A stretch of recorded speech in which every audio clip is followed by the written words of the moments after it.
Hello and welcome to Edinburgh Watch Company. My name is Jonathan, and on today's video I'm going to do a comparison between the classic Rolex Submariner date, known as the Bluesy, the 16613, and the very latest model, 116613LB, often referred to as the ceramic.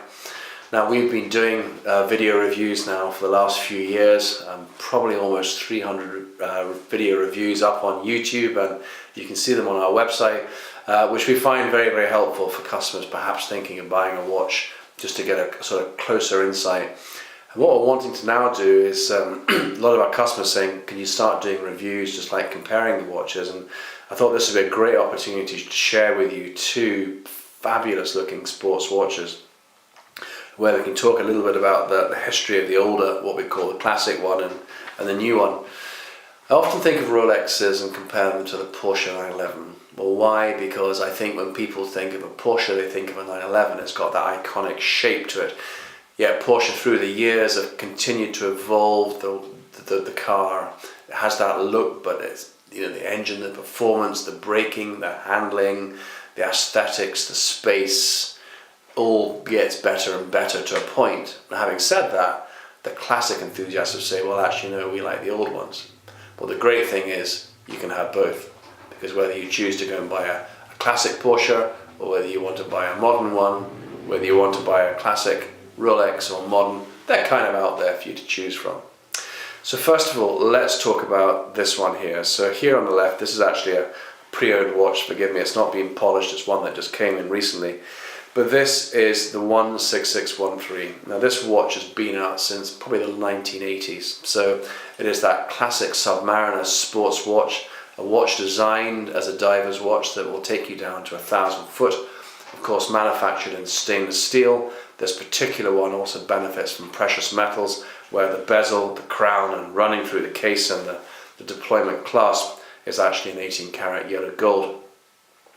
Now, they also came with the choice of two dials. You could have the black dial or the blue dial. We find the blue dial is certainly probably a bit more popular, and the most beautiful, beautiful colour to it, particularly when the sun hits it. Now, although this one here, which I think is about 2009, this one's 2017, they actually share the same case size. They're both 40mm. However, what they've done is, as they've made some changes, they've widened the case lugs here.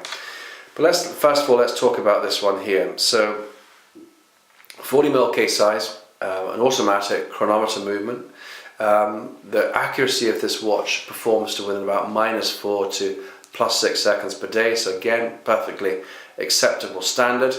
But again, when we go across here, they've now got this up to ±2 seconds. So that's quite a change, and really a very, very accurate watch. Looking at this one here, again, as a diver's watch here, this bezel turns unidirectionally there, so perfect for marking dive settings there for your oxygen tanks. Beautiful blue dial there with the hour markers there with a luminous coating on them for nighttime reading. The bezel, however, while in solid gold, as you can see there, the insert here is in aluminium, and that's what you'll see on the classic 16613 right up until when they stopped making that watch. Again, it was lovely, but through time perhaps you get little scratches, little dents there, just through daily wear, that sort of thing. Nothing wrong with that, but Rolex thought, well, how can we improve that? So they very much led the market by introducing ceramic inserts. So on this one here, you have the ceramic insert, and again, it's a tougher, more scratch resistant material. You can see the profile of the watch here. Again, it's not too thick, 40mm case. And the lugs here are slightly narrow, and I'll show you shortly as we compare the two on this one here. Now, the 16613, the earlier ones were slightly more hollow links going through there, and they didn't have the solid end link here. This bracelet, being an M serial number, is one of the latest bracelets on it, and it's quite a bit more substantial. And on the earlier models of this, the steel used to run through here. With this one here, you have the gold running through there. Here on the deployment clasp there, you can see there it's pressed steel. On the newer model here, it's actually solid steel. So again, a nice little enhancement there to that. The design, however, the deployment clasp here allows you to adjust the clasp very easily just by moving it up and down the little holes there. So again, that's quite a nice feature on that, but again, something that Rolex have looked at and think, well, how can we actually improve that? And we've done it with the glide lock clasp. As with both models here, you have the gold crown here, which is protected here by the crown protection guards there.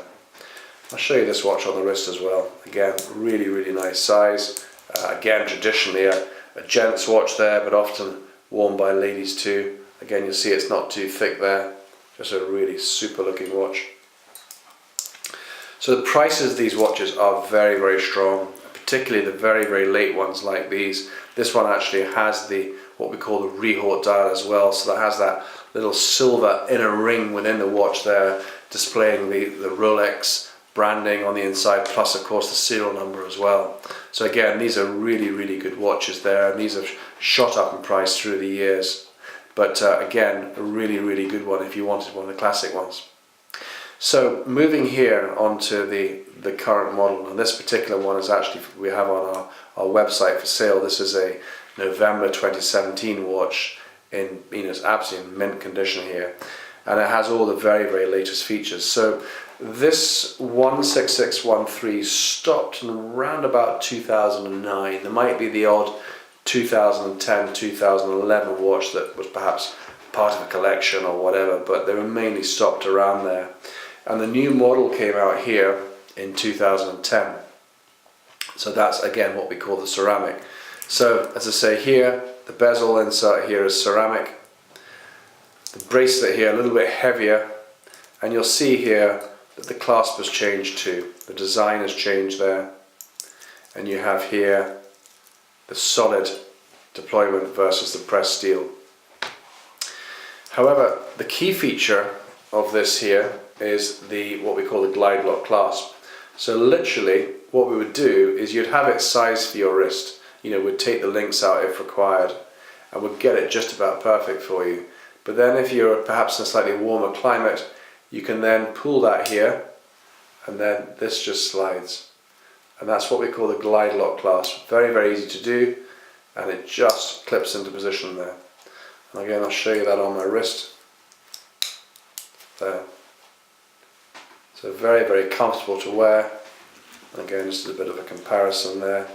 You can see the two there, side by side. Really, really nice there. So also, if we look here at the lugs, because that's one of the changes there. If you look at the two there, you can see the lugs here, a little bit narrower. Here is that a little bit wider. Again, that's just a little feature design that Rolex have introduced just to make it a little bit more comfortable on the wrist, a little bit more width there, more of a foot plate on the wrist there. The hour markers here, what we call now maxi dot hour markers there, they're a little bit bigger as well compared to the old one there. And so, benefit of that, it has a stronger loom, allowing you to read the time more easily at night time. On the side here, much the same, polished stainless steel. Again, the links there, the oyster link, again that 18 karat running through there. And so apart from that, that's some of the main changes there, plus it's a little bit more accurate. So if you're looking for a really nice sports watch and you love this colour theme, then these are really, really good ones to go for. The residual values are very, very strong in them.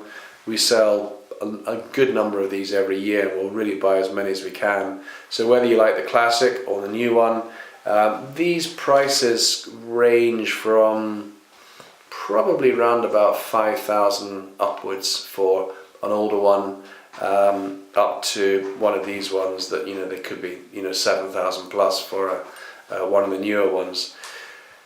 2010, when this model came out, it actually had a slightly different shade of blue dial to this one. It was almost like a flat blue dial that was almost the same colour as the bezel insert.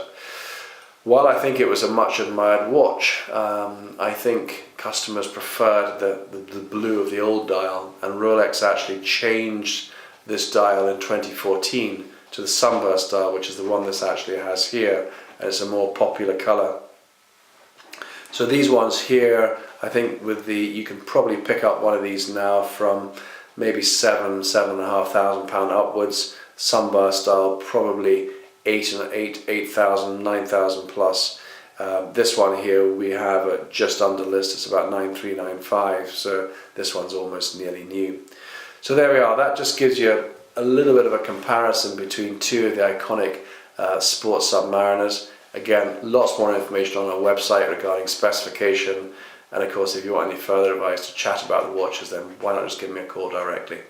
So thanks for taking the time to watch this review of the classic sub versus the new sub. More videos coming along soon. Just click on here to join our channel. Bye bye.